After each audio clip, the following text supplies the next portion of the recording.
I'm Mark Porter from Ocean Beach, San Diego, California, and this is my story. I was on a surf trip with a couple guys in Costa Rica.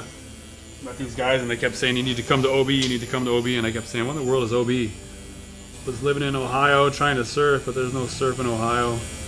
My dad was real sick, so he just passed away, and the next thing I knew, man, I had some money coming from that inheritance and moved in with 3 guys here in Ocean Beach, and my life started off good. I was surfing, I was doing the whole surfer lifestyle, just living it up, and very, very quickly, with not dealing with my dad's death and really not dealing with life in general, drugs and alcohol and everything that is Ocean Beach just swallowed me up. My mom was living in Iowa, and I didn't know it at the time, but she had started praying for me. She didn't even know how bad my life had really gotten. I really know that then, and so that the Spirit of God started working in my life even before I even knew what was even happening. But I started getting in trouble with the law. I started getting in some fights and just some little things. I got a DUI. I called my mom kind of out of nowhere and said, man, I got to get out of here, Mom. I got to get some help. And so I went to Iowa, a place I'd never lived before, just to go to rehab. While I was in rehab, I started going to church with her on Sundays, really more of just a way to get out of the rehab facility. That was the only way you're going to get out. And I'd hear the pastor and I'd see all the people, but I thought, man, there's no way that this could ever be me. And came back to OB, and my life, same friends, same problems, same everything. My life again just kept getting darker and darker, and I ended up back in Iowa at my mom's house, back in another rehab, and then it ended up in prison. Had a son with a lady that I met in rehab.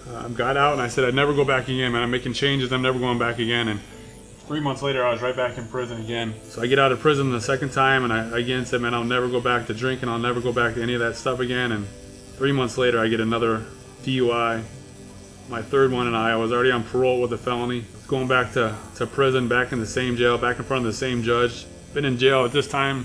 Been in jail 19 times, been to rehab 21 times, and I've been in prison twice and going back for the 3rd time.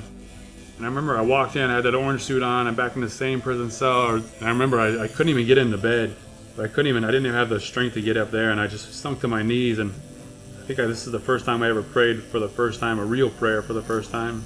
And I said, Lord, I don't know who you are right now, and I don't even know who I am, but if you'll help me, I'll do anything you want to do. And I was so high and so jacked up on drugs and alcohol that there's no way I should have fallen asleep, but I fell asleep, and I woke up in the morning and my mom had dropped off a Bible. I remember I looked at that thing and I was like, all right, here we go.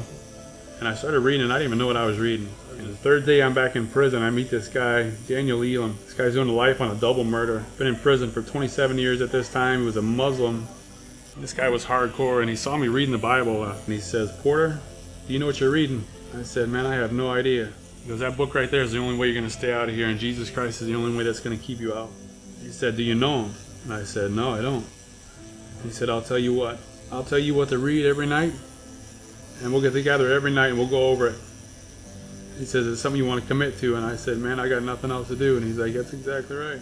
And right away, after like 2 months, he said, Porter, you got a call in your life to be a pastor. And I looked at him, and I still didn't even understand the Bible. I didn't even know who I was or even who Jesus was. And he said, no, you're going to be a pastor someday. I remember I laughed at him. And as I laughed at him, I looked at him, and he looked at me dead in the face, and he wasn't smiling at all. And I was like, okay, this dude's serious, but this is absolutely crazy. And I'm so thankful for it, because we read the Bible. I read the Bible about 6 times when I was in prison that last time. And so this man just poured into my life. Didn't know me from Adam. A black guy mentoring and discipling a white guy, and that's not something that happens usually in prison. The inmate-led service was led by this other guy named Wayne Smith. He got transferred to another prison, and all of a sudden, on his last day there, he said, Porter, you're going to take this thing over. And again, I'm like, man, I've been a Christian for 6 months. I don't even know what I'm doing. So I started leading this thing, doing the service every Sunday. So I started writing these pastors, and nobody would write me back. I wrote 26 pastors, and not a single one wrote me back. Out of nowhere, I got a letter back from one of the pastors in my mom's hometown, and it ended up being her pastor. So as I got out after 3.5 years that time, being in prison, I went straight to the church. Got to hold my kid for the first time in 3 years. It was an awesome thing. I was in Iowa, but I knew almost from the moment I got saved that God was calling me to go back to Ocean Beach to reach people that looked like I did, that were just lost and hurting. And all the times I tried to get sober in OB, people always told me a million different ways to do it, but nobody told me about Jesus. And that was always in my mind when I was in prison. I was like, man, why didn't anybody tell me? There's the answer. Mr. Elam gave me the answer. Why wasn't anybody else telling me about the Lord? And I kept thinking, man, if I don't go back, nobody else is going to know. Because there's nobody pointing people to Jesus right now. The pastor there, he says, man, why don't you just apply for this college? You might get in. And I'm like, dude, I got 2 felonies. The only church experience I got is being a pastor in prison. Somehow they let me in. And so, got my degree. I was working full-time on a road crew. We'd work 10, 12-hour days. As long as the sun was up, we'd work. And then we'd get to these hotels, and I'd get my computer out, and everybody else is getting drunk and having fun. And I'm studying to be a pastor and get my Bible degree. I'll never forget this one moment. I was fresh out of prison, and I was in the best shape of my life. I mean, you're lifting and working out and doing all that, but this old lady comes up to me and she says, "Are you Mark Porter?" And I said, "Yeah, I am." She opens her Bible, this big old ratty Bible, and she gets to the back, and there's about 50 names on this page, and she's kind of putting her finger through it, and then she points it out and she says, "There's your name.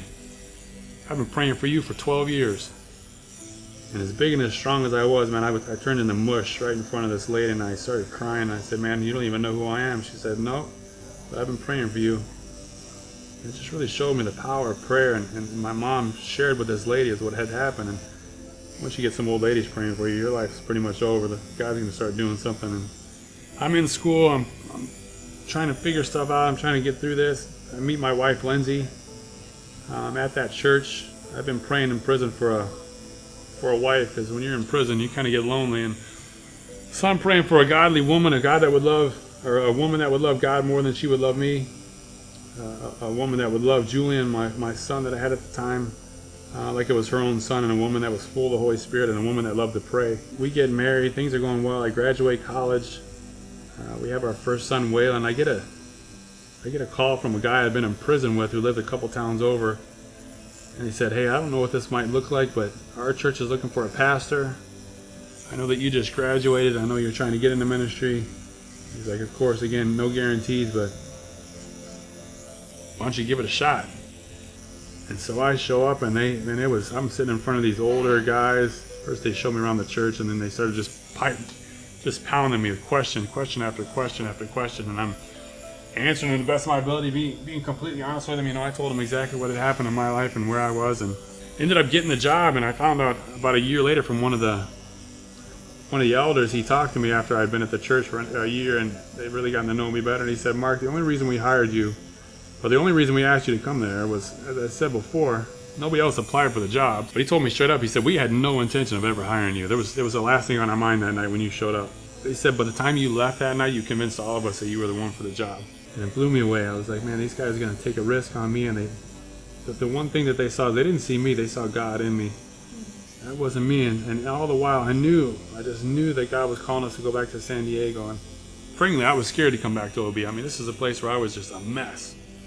And when I married Lindsay, the funny thing was I told her that. I said, "Look, I know God's calling me to go back to California."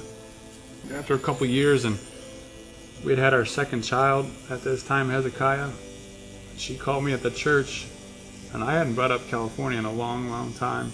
But she called me in tears, and she said, "In my quiet time this morning with the Lord, He broke my heart for the people of San Diego, and I think we're supposed to move to California." And I wanted to be like, "Well, I told you that a couple of years ago." But being a smart married man, I didn't say anything at all. We started raising money, and we said, "Lord, if you could give us $50,000 in the next 3 months, we'll do this thing. We'll go. We'll answer this call and we'll go."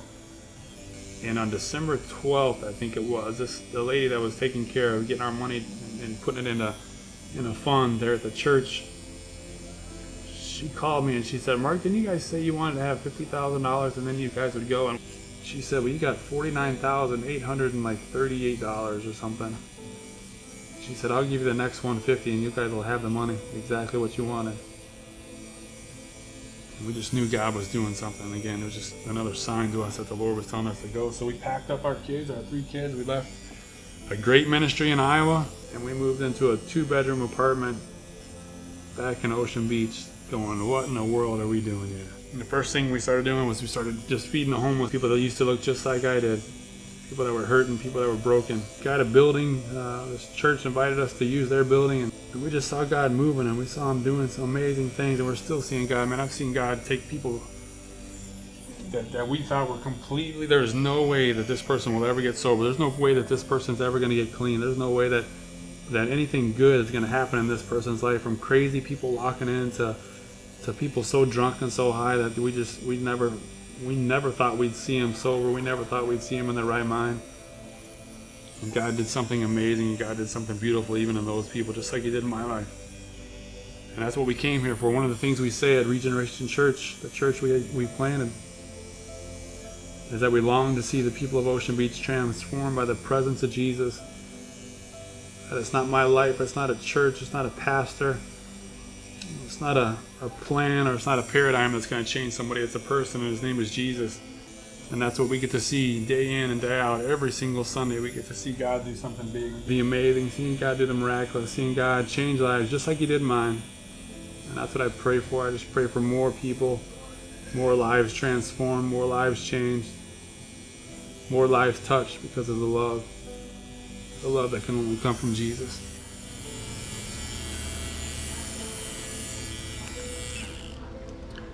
I'm Mark Porter, and I'm off the wall.